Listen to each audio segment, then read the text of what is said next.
जाबो गाड़ी पहिला नोनी के दाई 18 दिसंबर दिन सांझ के मेला देखेला जाबो लालपुर के मेला देखेला जाबो मोतीपुर के मान के जाबो गाड़ी पहिला नोनी के दाई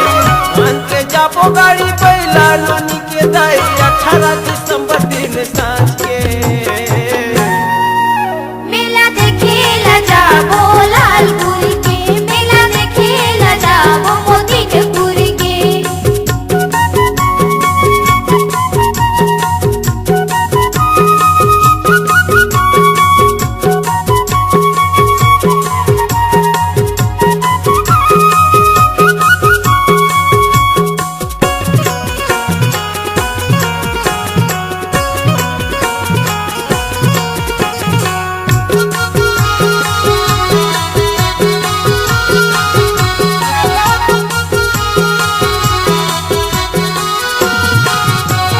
दर्शन करेला जाते गुरु बाबा के चढ़ात नरियर के भेला आनी बनी के खाई खजेला माथे बांध के ठेला आनी बनी के खाई खजेला माथे बांध के ठेला दर्शन करेला जाते गुरु बाबा के चढ़ात नरियर के भेला आनी बनी के खाई खजेला माथे बांध के ठेला आनी बनी के खाई खजेला माथे बांध के ठेला सुन संगवारी में तोला घुमाहूँ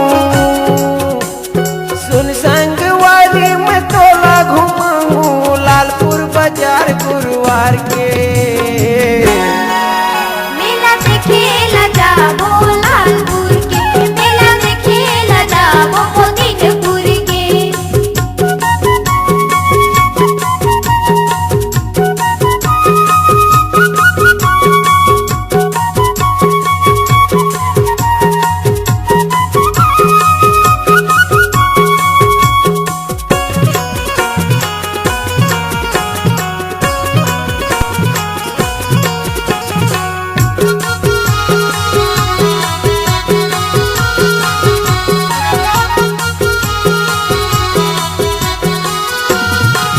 देखेला जाते हम दाई दीदी बहनी ओ जाते हैं दाई भाई चलना देखिया ते लालपुर के मेला सुन लेना वो मोरबाई चलना देखिया ते लालपुर के मेला सुन लेना वो मोरबाई देखेला जाते हम दाई दीदी बहनी ओ जाते हैं दाई भाई चलना देखिया ते लालपुर के मेला सुन लेना वो मोरबाई चलना देखिया ते लालपुर के मेला सुन लेना वो मोरबाई चरण मना ले तो गुरु बाबा के चरण मना ले तो गुरु बाबा के महंगू के लाल घासीदास के मेला देखेला जाबो लालपुर के मेला देखेला जाबो मोतीपुर के हंस के जाबो गाड़ी पहिला नोनी के दाई हंस के जाबो गाड़ी पहिला नोनी के दाई 18 दिसंबर दिन सांझ के